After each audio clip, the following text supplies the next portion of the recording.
ஏப்பா இவ்வளவு பெரிய விஷப்பாம்பெல்லாம் கிடக்கிற நீச்சல் குளத்தில் நீ துணிஞ்சு குதிச்சு கரையேறி இருக்கிற, உனக்கு என்ன 1000 ஏக்கர் நிலம் கொடுத்துறவா, 100 ஏக்கர் நிலம் கொடுக்கவா சொல்கிற அப்படின்னா வேண்டாம் சார்ன்றான்.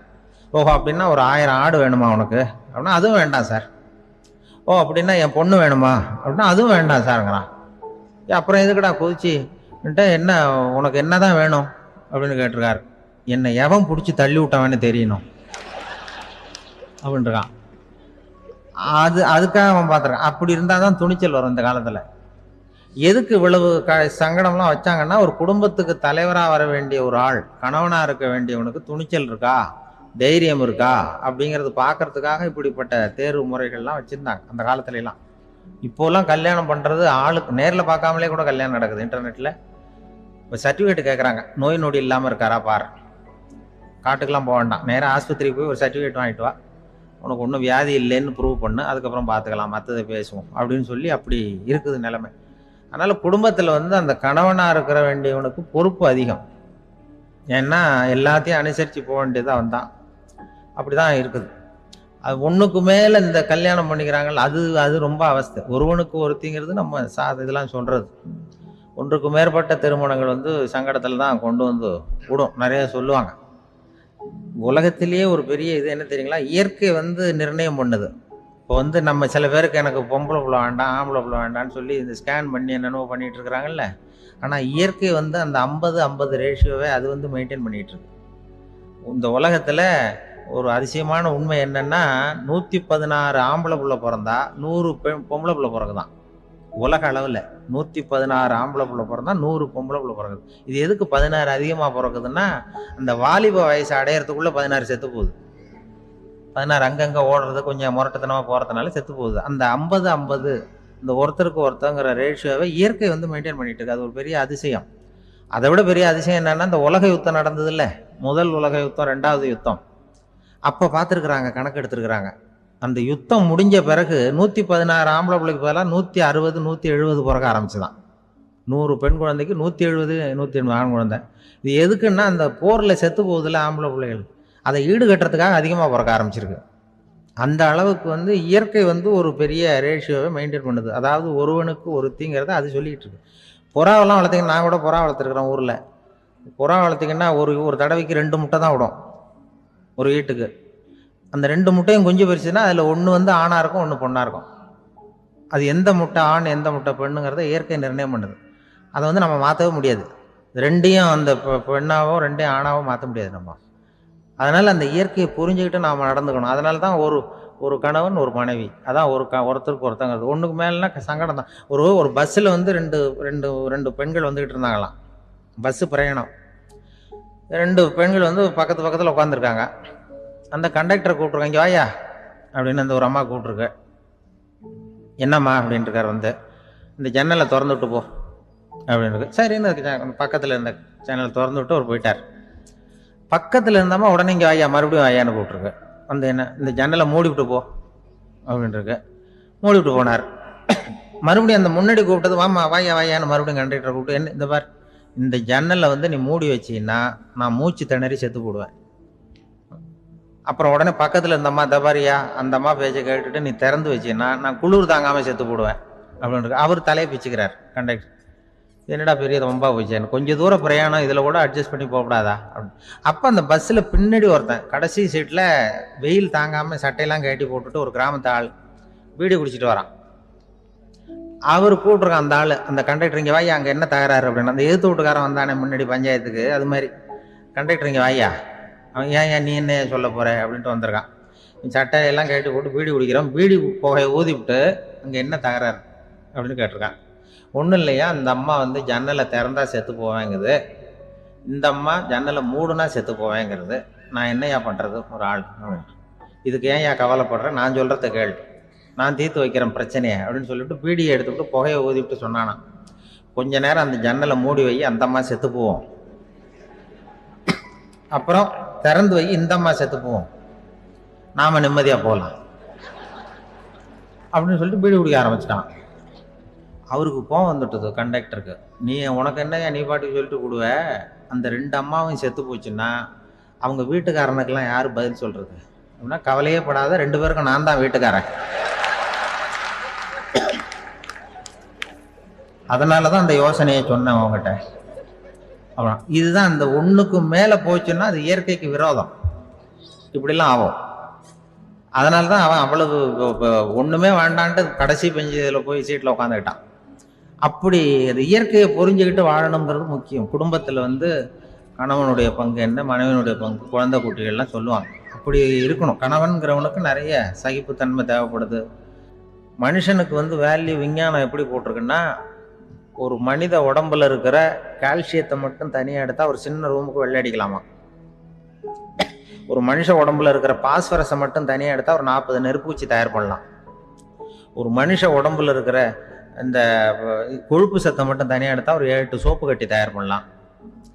அது மாதிரி ஒரு மனுஷ உடம்புல இருக்கிற இரும்பு சத்தை மட்டும் தனியாக எடுத்தா ஒரு 2 அங்குல அணி 2 செய்யலாம். இவ்வளவுக்கும் விலை போட்டால் 42 ரூபா 50 காசு.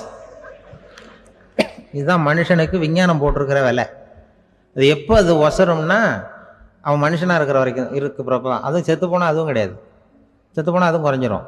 மிருகங்களுக்கெல்லாம் அப்படி இல்லை, செத்ததுக்கு அப்புறம் விலை கூடும். அங்கெல்லாம் எல்லா ஊர்லேயும் பார்த்தீங்கன்னா உயிர் கோழி 50 ரூபா, உரிச்ச கோழி 60 ரூபான்னு போட்டிருக்கோம். செத்ததுக்கு அப்புறம் 10 ரூபா அதிகம். மனுஷனை நீ உயிர் மனுஷன் 42 ரூபா 50 காசு, செத்ததுக்கு அப்புறம் 52 ரூபான்னா நீயே வச்சுக்கிடாது, எனக்கு இது கண்டு போட்டு. அவன் எப்போ அவனுக்கு வேல்யூ கூடும்னா, மனிதனாக வாழும்பொழுது தான் வேல்யூ கூடும். குடும்பத்தில் அந்த அந்த பாசத்தோடு வாழணும்னு கடவுள்கிட்ட கேட்டு சொன்னாங்களே, அதுதான். இந்த சமூகங்கிறதும் ஒரு பெரிய குடும்பம்தான். அதனால தான் இந்த நாட்டுக்குள்ள பெருமையை எல்லாரும் ஒற்றுமையாக இருந்தால் எதையும் சாதிக்கலாம்ங்கிறது தான் இந்த நாட்டுக்குள்ள பெருமை. அப்படி நிரூபிச்சோம். அதனால சமூகம்ங்கிறதும் ஒரு குடும்பம் மாதிரி இருக்கிறது தான் பெருசு.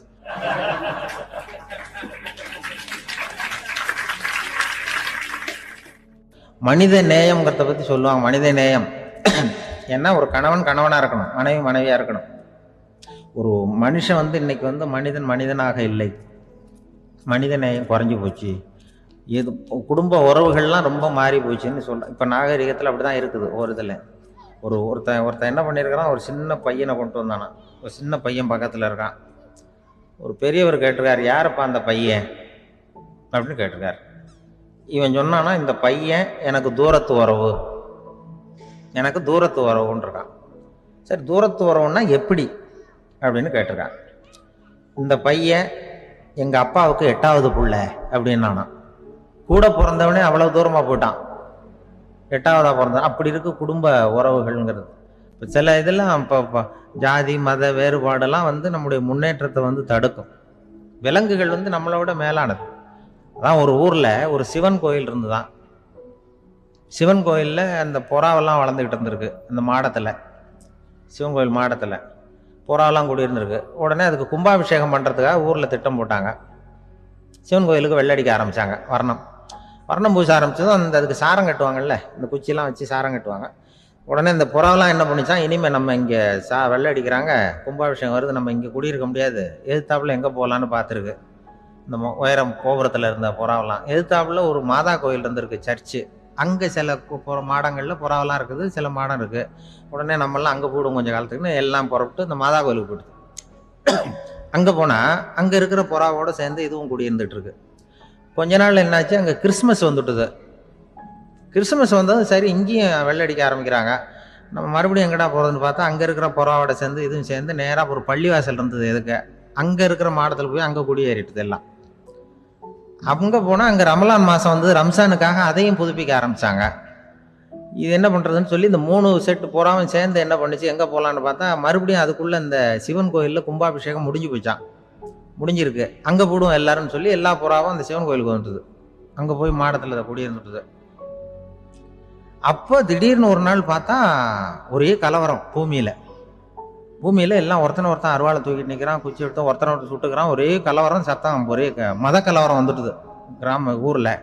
அப்போ புறாவெல்லாம் மாடத்தில் இருந்துக்கிட்டு ஒரு குஞ்சு புறா அவங்க அம்மாட்ட கேட்டுதான், இது என்ன, இந்த மனுஷனுக்கு என்ன ஆச்சு, இந்த மனுஷனுக்கு என்ன ஆச்சு, அவன் கத்தியை தூக்கிட்டு நிற்கிறானே அப்படின்னு கேட்டுதான். ஒரு குஞ்சு புறா அவங்க அம்மாட்ட கேட்டுதான். அம்மா புறா. இப்போ அம்மா அந்த புறா சொல்லிச்சான், மனுஷனுக்கு இப்போ மதம் பிடிச்சிருக்கு, அதான் கத்தியை தூக்கிட்டு நிற்கிறான் அப்படின்ருக்கு. இப்போ நமக்கெல்லாம் பிடிக்கலையே அப்படின்னு தான். அப்போ அந்த புறா சொல்லிச்சான், அந்த பாருமா, நாம் வந்து இந்த சிவன் கோயிலில் இருந்தாலும் நமக்கு புறான்னு தான் பேர், இந்த மாதா கோயிலுக்கு போனாலும் நமக்கு புறான்னு தான் பேர், பள்ளிவாசலுக்கு போனாலும் நமக்கு புறான்னு தான் பேர். இந்த மனுஷன் அப்படி இல்லை.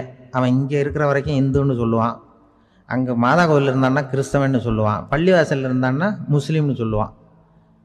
அப்போ குஞ்சு புறா அது என்ன இப்படி பண்ணுறாங்க மனுஷங்க, இப்போ அவங்கள விட நம்ம வசதி போல் இருக்க, நம்ம தேவலாம் போல் இருக்க அப்படின்னு தான் அந்த குஞ்சு புறா. அப்போ அந்த தாய் புறா சொல்லிச்சான், உண்மைதான், அதனால தான் நம்ம மேலான இடத்துல இருக்கிறோம், அவன் கீழே நிற்கிறான் இன்னமும் அப்படின்னு சொல்லிச்சான். இதுதான் அந்த குடும்பம்ங்கிறது, சமுதாயம்ங்கிறது ஒரு பெரிய குடும்பம். அது இந்த புறாகிட்டேருந்து மனுஷன் கற்றுக்க வேண்டியிருக்கு. அப்படி இருக்குது இன்றைக்கி மனுஷனுடைய நிலைமை. அதை வந்து புரிஞ்சுக்கணும். அப்படி தான் ஒவ்வொரு இதுலேயும் நாம் வந்து நடந்து கொள்ள வேண்டியிருக்குது. மிருகங்கள்கிட்டேருந்து கற்றுக்கிற வாய்ப்பெல்லாம் இருக்குது. அப்படி சொல்லுவாங்க. அந்த இதில் வந்து நம்ம குடும்பத்தில் வந்து என்னென்னா, இப்போ இந்த பிள்ளைகளை பற்றி சொல்லுவாங்க. இப்போ ராமர் லட்சுமணர் கதை சொல்லுவாங்க. அதாவது ராமரும் பரதனும் பந்து விளையாடிக்கிட்டு இருந்தாங்களாம் சின்ன வயசில் பந்து விளையாடிக்கிட்டு இருந்தாங்களாம். உடனே ராமர் வந்தாராம். வந்து கோசலை அவங்க அம்மா கோசலை மடியில் சோர்ந்து போய் உட்காந்தாராம். சந்தோஷமாக வந்து உட்காந்துருக்கார். அப்போ அந்த கோசலை அம்மா கேட்டாங்களாம், ஏன்பா அப்படி இவ்வளவு சந்தோஷமாக இருக்கே, என்ன காரணம் அப்படின்னு கேட்டிருக்கார். அப்படின்னு அந்த அம்மா கேட்டிருக்கு.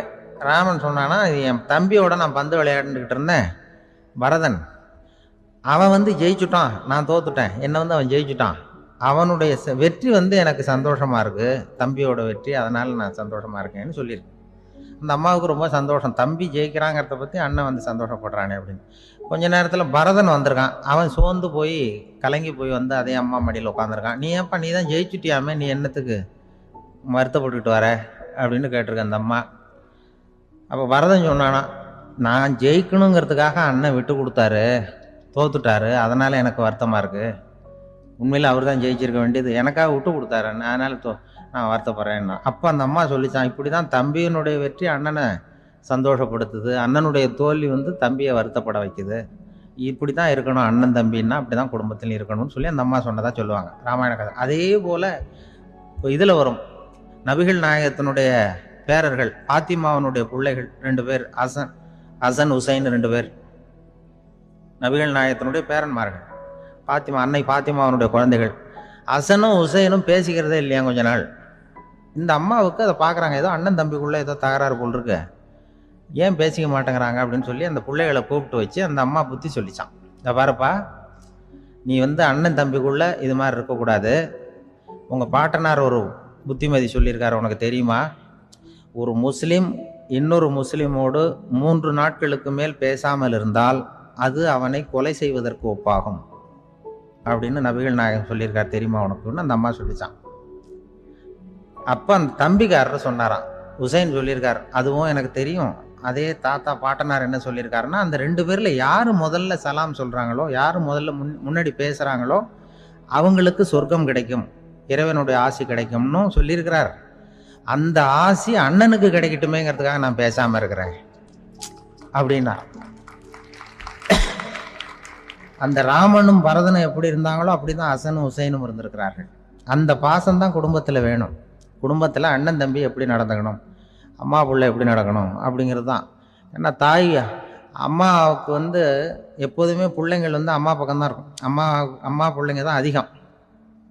இதில் ஒரு பெரிய நீதிபதி இருந்தார் சென்னையில், உண்மையாக நடந்தது. சென்னையில் ரொம்ப காலத்துக்கு முன்னாடி காந்தி இருந்த காலத்தில் சென்னையில் ஒரு நீதிபதி, அவர் ஒரு நாள் கோர்ட்லாம் விட்டு ரொம்ப கஷ்டப்பட்டு ராத்திரி சும்மா போய் உடனே வீட்டுக்கு வரல, கோர்ட்டினுடைய நடவடிக்கை முடிஞ்சு வீட்டுக்கு வராமல் போய் எங்கெங்கேயோ போய் சுற்றிவிட்டு அந்த நண்பர்களோடு அப்படி உல்லாசமாக அப்படி கொண்டாடிவிட்டு நடுராத்திரிக்கு வந்திருக்கிறாரு வீட்டுக்கு 1 மணிக்கு.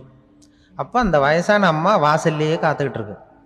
உள்ளே போச்சு நீதிபதி, இன்னும் வந்து சேரலேன்னு வாசல்லே நின்றுட்டு இருந்துதான். அப்போ அது வந்த உடனே பலார்னு அரைஞ்சி விட்டாங்களாம் அந்த அம்மா. ஏன்டா அவ்வளோ தூரம் எங்கே போனேன், என்னதான் நீதிபதியாக இருந்தாலும் அவங்களுக்கு உள்ள தானே, பலார்னு அரைஞ்சி விட்டாங்க. உடனே அவர் கலங்கி போய் அழுதாராம். மறுநாள் கேட்டிருக்காங்க அந்த பக்கத்தில் இருந்தவங்க, ஏன் நீ வந்து பெரிய நீதிபதி, பெரிய பதவியில் இருக்க, அதனால் உன்னை உங்கள் அம்மா அடிச்சிட்டாங்கன்னு அழுதியா அப்படின்னு கேட்டாங்களாம்.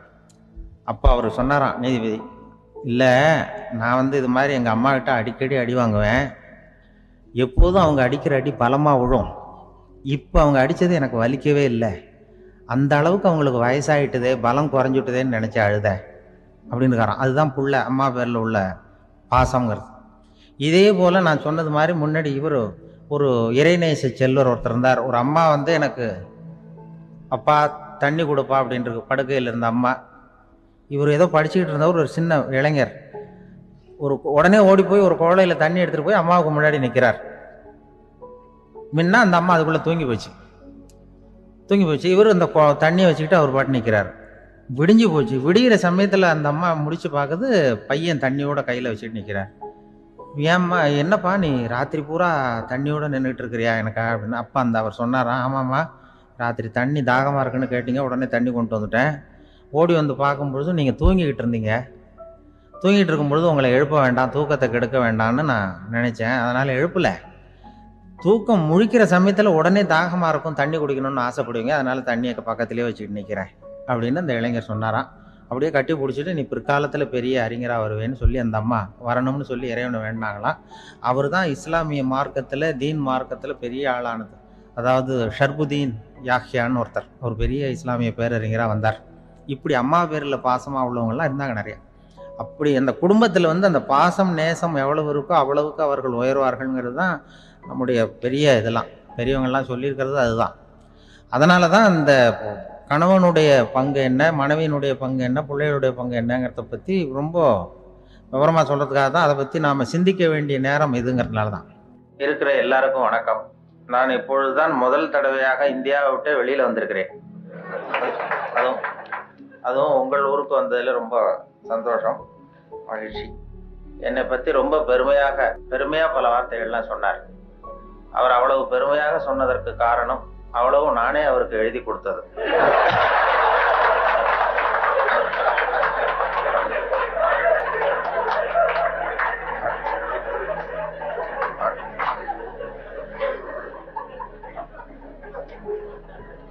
இவ்வளவு விவரமாக அவர் சொல்லுவார் என்று தெரிந்தால் இன்னும் கூட எழுதி கொடுத்திருப்பேன். அதனால அவருக்கு முதல்ல நன்றி சொல்ல வேண்டும். எனக்கு யாரும் பொன்னாடையெல்லாம் போத்துகிற பழக்கம் எனக்கு அதிகமாக அனுபவம் இல்லை, யாரும் போத்துறதில்லை, நானா போய் பேசிட்டு வருவேன். இப்படிப்பட்ட பொன்னாடைகள் இங்கே ரொம்ப அபூர்வமாக போத்துனது, அதுவும் இந்த இடத்துக்கு ரொம்ப அவசியம். அது குளிர் அதிகமாக இருக்கிறது. நான் காசு கொடுத்து பொன்னாடை போத்திக்கிறது உண்டு சில இடங்கள்ல. இதெல்லாம் கௌரவத்துக்காக போற்றப்படுகிற பொன்னாடை. காசு கொடுத்து பொன்னாடை போத்திக்கிறது உண்டு நாங்க இந்தியாவில். மாதம் ஒரு முறை இப்படி போத்திக்குவேன். அது யாருன்னா எனக்கு இந்த முடி வெட்டுகிற நண்பர்கிட்ட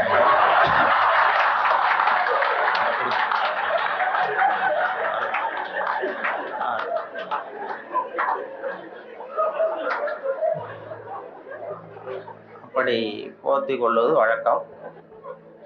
அப்படிங்கிறத அவர் புரிந்து கொண்டிருப்பார்னு நினைக்கிறேன்.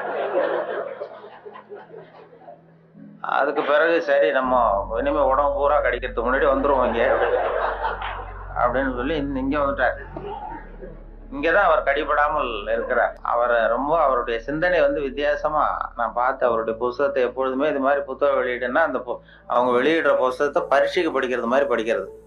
அப்போதான் அதை பற்றி விவரமா தெரியும்னு சொல்லி படித்து வச்சுக்குவேன். அவர் புத்தகம் அது மாதிரி ஆரம்பத்தில் சொன்னது மாதிரி செய்திகளை கவிதையாக்கி இருக்கிறாருன்னு சொன்னாங்களே, அது செய்திகளை கூட கவிதையாக்கலை, செய்திகள் ஏற்படுத்தின உணர்வுகளை அவர் கவிதையாக்கி இருக்கிறார். செய்தி அப்படியே கவிதையாக்கிப்புள்ள. இப்போ அது மாதிரி இப்போ ஒரு இதில் எங்கேயோ ஒரு இடத்துல பவுன் கிடைக்கிது, பூமியில் காங்கோவிலேயே எங்கேயோ பொண்ணு கிடைக்கிதுன்னு மனிதர்கள் சல்லடை போட்டு அலசுகிறார்கள்னு ஒரு செய்தி. யாரோ மண்ணில் பொண்ணு கிடைக்குது, தங்கம் இருக்குன்னதும் மனிதர்கள்லாம் போய் கும்பலாக சல்லடை போட்டு சலிச்சுக்கிட்டு இருந்தாங்களாம். இது செய்தி. இதை இவர் பார்க்கும் பொழுது நானும் சலிச்சு பார்க்குறேன், ஒரு மனுஷன் கூட கிடைக்கலையே அப்படிங்கிறார். அதான் அது அப்படியே செய்தி ஆக்கல. இவர் வந்து அதை தன்னுடைய உணர்வு, அதாவது தமிழில் கவிதை எழுதுறதுக்கு கொடுத்து வைக்கணும் ரொம்ப.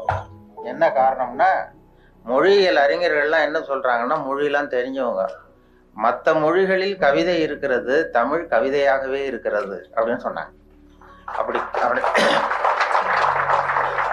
அப்படி கவிதையாகவே இருக்கிற ஒரு மொழியில கவிதை எழுதுறதுக்கு நாமெல்லாம் கொடுத்து வைக்கணும். தமிழர்களாக பிறந்ததுக்கும் கொடுத்து வைக்கணும். ஏன்னா நம்மளை விட மற்றவர்கள் நிறைய தெரிந்து வைத்திருக்கிறார்கள் தமிழை. அந்த வெளிநாடு போனவங்கலாம் சொல்லியிருக்கிறாங்க, அந்த இது நான் நயாகரா போய் அமெரிக்காவில் நயாகரா பார்த்தவங்க போயிட்டு பார்த்துட்டு வந்து என்கிட்ட பேசும்போது சொல்லுவாங்க, அங்கே நயாகராவில் நல்வரவுன்னு தமிழ் எழுதி வச்சிருக்கிறாங்களாம். அவங்க போய் கேட்டிருக்கிறாங்க, எதுக்கு இந்த ஊரில் தமிழ் எழுதி வச்சிருக்கிறீங்களேன்னா, உலகத்திலே பெரிய அருவி இது, அதே மாதிரி உலகத்திலேயே பெரிய மொழி தமிழ், அதனால எழுதி வச்சிருக்கிறோம் அப்படின்னு சொன்னாங்க. அவங்களுக்கு தெரியுது. ஆனால் வந்து நம்ம ஊரில் வந்து இங்கிலீஷில் தான் எழுதி வைக்கிறோம் நம்ம. அது ஏன்னா அது இருக்கட்டும், இருந்துட்டு போட்டோம் அப்படின்னு. ஆனால் அப்படி எழுதினா தான் கௌரவமாக பார்க்குறாங்க. அதனால் அப்படி எழுத வேண்டியிருக்கு வெளியூரில். அதே மாதிரி சில நாடுகளில், ஜப்பானில் ஒரு பல்கலைக்கழகத்தில் மோட்டோ அதுதான் யாதும் ஊரே யாவரும் கேளிருங்கிறது அவங்களுடைய கொள்கை. அதை அப்படியே எழுதி வச்சிருக்கிறாங்களா, யாதும் ஊரே யாவரும் கேளிருங்க. அதை விட சர்வேயர்னு ஒரு விண்கலம் அனுப்புனாங்க செவ்வாய் கிரகத்துக்கு. சர்வேயர் செவ்வாய் கிரகத்தில் மனுஷன் இருப்பானா இல்லையான்னு சோதனை கண்டுபிடிக்கிறதுக்கு இங்கேருந்து அமெரிக்காவில் இந்த நாசாவிலேருந்து விண்கலம் போச்சு. அப்போ என்னன்னா, அங்கே மனிதர்கள் நம்ம விட முன்னேறியவர்கள், நாகரிகத்தில் பெரியவங்கள்லாம் இருப்பாங்கன்னு ஒரு சந்தேகம் அவங்களுக்கு. அப்படி இருந்தால் அவங்க எந்த மொழியில் பேசுவாங்க, அவங்களுக்கு எந்த மொழி புரிஞ்சிருக்கும் அப்படிங்கிறது ஒரு யூகத்தில் சில பதிவு செய்யப்பட்ட பேச்சுக்களை இங்கேருந்து அனுப்பலாம். இதில் ஏதாவது ஒரு மொழி புரிஞ்சுக்கிட்டு அவன் ஏதாவது பதில் சிக்னல் வரும், அங்கே இருக்கிறவங்க நம்ம விட மேலே முன்னேறியவர்களாக இருப்பாங்கன்னு சொல்லி. அப்படி சர்வேயரில் இங்கேருந்து விஞ்ஞானிகள், நாசா விஞ்ஞானிகள் பதிவு செய்த அனுப்பிய மொழிகளில் தமிழும் ஒன்று. ஏன்னா இது புரிந்தவர்கள் அங்கே யாராவது இருப்பாங்கன்னு அவங்களே எதிர்பார்த்தாங்க. ஏன்னா அவ்வளோ பழமையான மொழிங்கிறதுனால. அதே மாதிரி இயேசுவனுடைய வழிபாட்டு கொள்கைகள் 10 கட்டளைகள் அந்த ஒலிவ மலையில் 10 மொழிகளில் கல்வெட்டு மலையில் பொறிக்கப்பட்டிருக்கு. அதில் தமிழ் மொழியிலும் பொறித்திருக்கிறார்கள். இப்படிலாம் கேள்விப்படும்பொழுது அது பொறிக்க வேண்டிய இடத்துல நம்ம ஊரில் பொறிக்கலையேங்கிறது தான் கவலை. அப்படி நிறைய கேள்விப்படுகிறோம் அதை பற்றி. அப்படிப்பட்ட தமிழில் கவிதை எழுதுகிறதுக்கு அவர் கொடுத்து வச்சிருக்காரு. அவருக்கும் அதை அவங்க அம்மையார் சொன்னாங்க, அவங்க எல்லாருடைய வெற்றிக்கும் ஒரு காரணம் பின்னாடி ஒரு பெண்மணி தான் பின்னாடி இருப்பாங்கன்னா, அவங்க அவருடைய வெற்றிக்கு அவருடைய மனைவி தான் காரணம் அப்படின்னு சொன்னாங்க. அது வாஸ்தவம் தான். நான் என்னுடைய வெற்றிக்கு கூட என்னுடைய மனைவி தான் காரணம். ஏன்னா நான் முக்கியமான விஷயம் எழுதும் பொழுதெல்லாம் அவங்க பிறந்த வீட்டுக்கு போயிடுவாங்க. ஏதோ ஒரு வகையில் எப்படியோ ஒரு வகையில் உதவி பண்றதுதானே, அதுவும் ஒரு உதவி தான். அதாமல் செய்யாமல் செய்கிற உதவி. அதனால அவர்களை இந்த நிலைமையிலும் நான் ரொம்ப நன்றியோடு நினைத்துக் கொள்கிறேன். நான் 2 நண்பர்கள் நாங்கள் ஊர் சுற்றி பார்க்கறதுக்காக வந்தோம். உங்கள் ஊர் அழகை பார்க்கறதுக்காக வந்தவர்கள். அதே நேரத்தில் இப்படி ஒரு வாய்ப்புக்கு அன்பழகன் அவர்களையும் சந்திக்கிற வழக்கு. அவரும் ரொம்ப அழகானவருங்கிறது அப்புறம் தான் தெரிஞ்சது. ஊர் மட்டும் இல்லை, அவரும். அதில் என்ன பொறாமைன்னா, அவருக்கும் 60 வயசு, எனக்கும் 60 வயசு. என்னன்னா யாரும் அதனால நான் வரும்பொழுது அவர் பக்கத்தில் உட்காந்துடக்கூடாதுன்னு நினச்சிக்கிட்டே வந்தேன். ஏன்னா அவர் பக்கத்தில் நான் உட்காந்தா எனக்கு ரொம்ப வயசானது மாதிரி தெரியுது. நல்ல வேலையாக என்னை தனியாக கொண்டு போய் அங்கே உட்கார வச்சது ரொம்ப மகிழ்ச்சி. அவர் நேற்று வரும்பொழுதே நானும் நண்பர்கள் 2 பேரோடு வந்தேன். இப்போ பொறியாளர் ஞானசுந்தரம் அவர்கள், தமிழகத்தினுடைய தலைமை பொறியாளராக இருந்து ஓய்வு பெற்ற வீரபத்திரன் என்கிற அண்ணாச்சி, அவர் வந்திருக்கிறார். 3 பேர் வந்தோம்.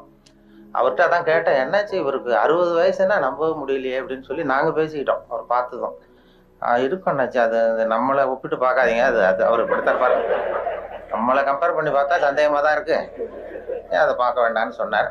அப்புறம் இன்னைக்கு பார்த்தோம், இன்னும் ஒரு 5 குறைஞ்சிட்டு வயசு அப்படின்னு.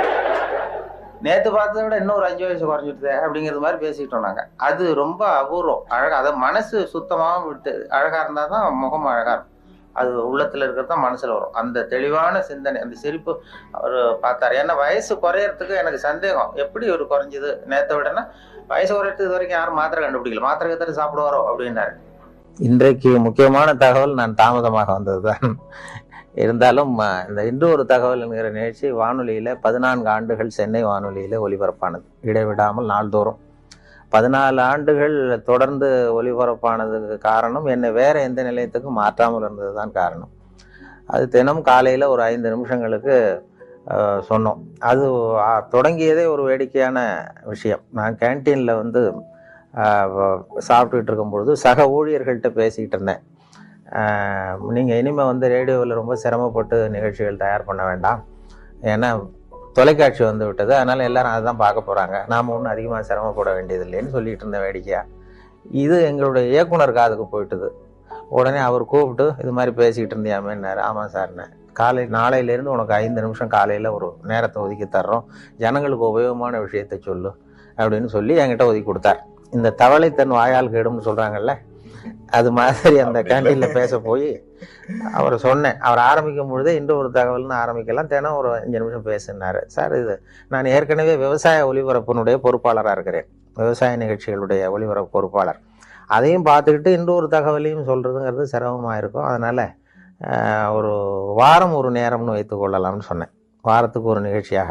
இல்லை நீயே சொல்ல வேண்டாம், தொடர்ந்து 1 மாதம் சொன்னால் போதும், அடுத்த மாதத்துக்கு வேறொரு பொறுப்பாளரை நியமிச்சுடலாம் அப்படின்னு சொல்லி தான் அவர் என்கிட்ட அந்த பொறுப்பை படித்தார். 1988 ஜூலை 1 தேதி இதை தொடங்கணும். ஜூலை 30 இந்த கடைசி நேரத்தில் போய் இயக்குனர்கிட்ட சொன்னேன், என்னுடைய கடமை முடிஞ்சது, வேறு அடுத்தவரை ஏற்பாடு பண்ணுங்கன்னு சொல்லி. அப்போ ஐயோ அதை நான் மறந்துட்டேன், திடீர்னு இப்போ இன்றைக்கி நாளைக்கு வேற ஒருத்தட்ட ஒப்படைச்சோம்னா அவர் சிரமப்படுவார், அதனால் இந்த ஆகஸ்ட் மாதமும் நீயே சொல்லிட்டு வா, செப்டம்பரில் மாற்றிக்கலாம்னு சொல்லி சொன்னார். நான் ஆகஸ்ட் 15 போய் சொல்ல ஆரம்பித்தேன், சார் எங்களுக்கு சுதந்திரம் கொடுங்க, எனக்கு சுதந்திரம் கொடுங்கன்னு. அவர் என்ன பண்ணார், சரி. அப்போ அந்த கடைசியில் ஒரு நாள் கூப்பிட்டார், 28ஆம் தேதி வாக்கில் கூப்பிட்டு டிஃபன்லாம் வாங்கி கொடுத்தார், சிற்றுண்டிலாம் வாங்கி கொடுத்தார். ஒரு இயக்குனர் ஊழியருக்கு வாங்கி கொடுக்குறது ரொம்ப ஆச்சரியம். எதுக்கு இப்படிலாம் வாங்கி கொடுக்குறாரு அப்படின்னு சொல்லி நான் யோசிச்சுக்கிட்டு இருந்தேன். இது வந்து நான் வெளியில் போகிற இடமெல்லாம் இது நிகழ்ச்சி நல்லா இருக்குன்னு சொல்லிட்டு இருக்கிறாங்க, அதனால் நீயே இதை தொடர்ந்து பண்ணால் நல்லாயிருக்கும் அப்படின்னு சொல்லி அதை தொடர்றதுக்காக அந்த 2 வடை ஒரு டீ வாங்கி கொடுத்தார். அந்த 2 வடைக்கும் டீக்கும் நன்றி உள்ளவனாக இது வரைக்கும் ஒரு 14 ஆண்டுகள் சொல்லிகிட்டு இருக்கேன். அது வேண்டாம்னு சொல்கிறப்ப நிறுத்திக்கலாம்னு அவர் சொன்னார். தொடர்ந்து சொல்கிறது சிரமமாக இருக்கும்னா, இல்லை நீ எப்போ வேண்டான்னு சொல்கிறியோ அப்போ நிறுத்திக்குவோம் அப்படின்னார். நான் வேண்டான்னு சொல்கிற கட்டத்துக்கு வரும்போது அவர் டிரான்ஸ்ஃபர் ஆகி போயிட்டார். அதனால் அதையும் சொல்ல முடியல. 14 ஆண்டுகள் இது ஆரம்பத்தில் எனக்கு சுமையாக தெரிஞ்சுது, ஏன்னா ஒரே நிகழ்ச்சியை தினந்தோறும் சொல்ல வேண்டிய கட்டாயம் இருக்கேன்னு. அப்புறம் அது சுகமாக போச்சு, ஏன்னா அது பழக்கப்பட்டு போச்சு. அதுக்கிடையில் இந்த பார்வையற்றவர்கள்லாம் வந்து என்னை தேடி வர ஆரம்பித்தார்கள். பார்வை இல்லாதவர்கள்லாம் வந்து என்னை தேடி வந்து அது யார் இன்று ஒரு தகவல் சொல்கிறவர்னு அப்படி தடவி பார்க்குறது, முகத்தை தடவி பார்க்குறது, அப்படி ஒரு ஆர்வம் அவங்களுக்கு. என்னன்னு கேட்டால், எங்களுக்கு பல புத்தகங்களை படிக்கிறதுக்கு நேரம் இல்லை, நீங்கள் இப்போ எங்களுக்காக பல புத்தகங்களை நீங்களே படிச்சுட்டு எங்களுக்கு சொல்கிறீங்க, அதனால் இதை நிறுத்திடாதீங்க சார், தொடர்ந்து இது நடத்தணும்னு சொல்லி அவர்கள் தான் எனக்கு ஊக்கம் கொடுத்தவர்கள். அதனால் ஒரு ஊக்கமும் வந்துட்டுது, இதை விடக்கூடாதுன்னு சொல்லி தொடர்ந்து அதை உற்சாகத்தோடு செய்ய ஆரம்பிச்சிட்டேன். இப்போ எனக்கு பிடிச்ச தகவல், ஒரு இது மாதிரி ஒரு பேட்டியில் தான் என்னை கேட்டார்கள். ஒரு அங்கே இப்போ சென்னையில் வந்து இந்த இப்போ நையாண்டி தர்பார், அரிகிரி அசம்பிளின்னு இந்த வேடிக்கையான நிகழ்ச்சிகள் இருக்கு இல்லையா, அப்போது அந்த அரிகிரி அசம்பிளி நீங்கள் நேயர்கள் இந்த 2 பேர் வந்து நம்மளை எப்படி கிண்டல் பண்ணிக்கிட்டே இருப்பாங்க, ஏதாவது பதில் சொல்லிகிட்டே இருக்கணும். அப்போ அவர்கள் கேட்டாங்க, எங்களுக்காக ஒரு தகவல் சொல்லுங்களேன் அப்படின்னு அந்த 2 பேரும் என்ன கேட்டாங்க. அப்போ சொன்னேன், அந்த தகவல் வேணா இப்போ சொல்கிறேன். அது என்னென்னா, ஒரு ஊரில் திடீர்னு ஒருத்தருக்கு 2 பேருக்கு ஏதோ தலைவலி, அவர் மருத்துவமனைக்கு வந்திருக்கிறாங்க 2 பேரும். டாக்டர், எங்களுக்கு வந்து தலை வலிக்குது, என்னென்னு பாருங்கள் அப்படின்னு சொல்லி கேட்டாங்க. டாக்டர் சோதனை பண்ணி பார்த்ததும் மூளையில் கோளாறு இருக்குது, அதனால் அதை பிரித்து எடுத்து சரியாக மறுபடியும் சரி பண்ணி பொருத்தணும், அதனால் உங்கள் 2 பேரும் இங்கே அட்மிட் பண்ணுறேன்னு சொல்லி அங்கேயே படுக்க வச்சு அந்த 2 பேருடைய தலையை திறந்து மூளையை தனியாக எடுத்து கொண்டு போய் கொண்டு போயிட்டார், லேபரேட்டரி கொண்டு போனார், பரிசோதனை சாலை கொண்டு போய் அதில் சிகிச்சையெல்லாம் பண்ணி மறுபடியும் கொண்டு வந்து இதில் பொருத்திடுறேன்னு எடுத்துகிட்டு போயிட்டார். எல்லாம் சரி பண்ணி கொண்டு வந்து பார்த்தா அந்த 2 பேருமே காணும். இந்த வெறும் தலையோடு இருந்தாங்கல்ல, எங்கேயும் ஆளே காணும். ஐயோ, அந்த 2 பேரும் என்ன ஆச்சுன்னு சொல்லி அந்த 2 மூளையும் சரி செய்த மூளையை இது ஃப்ரிட்ஜில் வச்சுட்டார், குளிர்சாதன பெட்டியில் வச்சு அவங்க எப்போவாவது கண்டுபிடிச்சி அவங்களுக்கு பொருத்தி விடணும்னு சொல்லி வச்சுட்டார். அவங்கள தேடிக்கிட்டு இருக்கிறார், ஆளை காணுமே, நம்ம ஆஸ்பத்திரி வந்து 2 பேர் இந்த வெறும் தலையோடு ஓட்டானேன்னு சொல்லி. ரொம்ப நாள் கழித்து, ஒரு 6-7 மாதம் கழித்து அவங்கள ஒரு கடத்தரில் 2 பேர் பிடிச்சிட்டாரு. இவரே டாக்டரே போய் பிடிச்சிட்டாரு. இங்கே வாங்கப்பா, உங்களை எவ்வளோ நாளாக எங்கே தேடிட்டு இருக்கிறோம், உங்கள் மூளை 2 அங்கே பத்திரப்படுத்தி வச்சுருக்கிறேன், இந்த 6 மாதமாக என்ன பண்ணிக்கிட்டு இருந்தீங்க அப்படின்னு கேட்டார். அப்போ அவங்க சொன்னாங்க, அரிகிரி அசம்பிளி நடத்திக்கிட்டு இருந்தோம் சார் அப்படின்னு சொன்னாங்கன்னு சொன்னேன். அதோட நிகழ்ச்சியை முடிச்சுக்கிட்டாங்க அவங்க. மறுபடியும் என்ன கேள்வி கேட்கல. இல்லை, மனப்பாடம் எனக்கு படிக்கிற காலத்துலேருந்தே சரியாக வராது, அதனால தான் பலமுறை ஃபெயிலாக இருக்கிறேன் தேர்வில். இது இப்போ வானொலி சாதனம் எனக்கு ரொம்ப பொருத்தமாக இருந்தது. எழுதி வச்சுக்கிட்டு தான் படிக்கிறது வழக்கம். எழுதுறது அப்படியே படிக்கிறது இல்லை, வரிக்கு வரி, கொஞ்சம் அந்த பேச்சு வழக்குக்கு மாற்றிக்கிறது வழக்கம். அதனால் வானொலி வந்து எனக்கு அதுதான் என்னுடைய பலமாக இருந்தது. ரொம்ப காலம் வரைக்கும், ஒரு 7-8 வருஷம் இன்று ஒரு தகவல் சொல்லுகிற வரைக்கும் என்னுடைய முகம் வெளியில் தெரியாது, இப்போ தெரியாது, யார் சொல்கிறாங்கங்கிறது தெரியாது. அதனால் இப்போ பேருந்துகள்லையும் யாராவது இதை பற்றி பேசிக்கிட்டு போகிறத நான் காதில் கேட்டிருக்கிறேன். அப்படி அதனால எனக்கு முகம் தெரியாத வரைக்கும் எனக்கு கொஞ்சம் பலமா இருந்தது. தினசரி இப்போ எங்க வானொலி நிலையத்துல சென்னை வானொலிக்கு யாராவது ஒரு 10 பேராவது வருவார்கள் தேடி வர்றது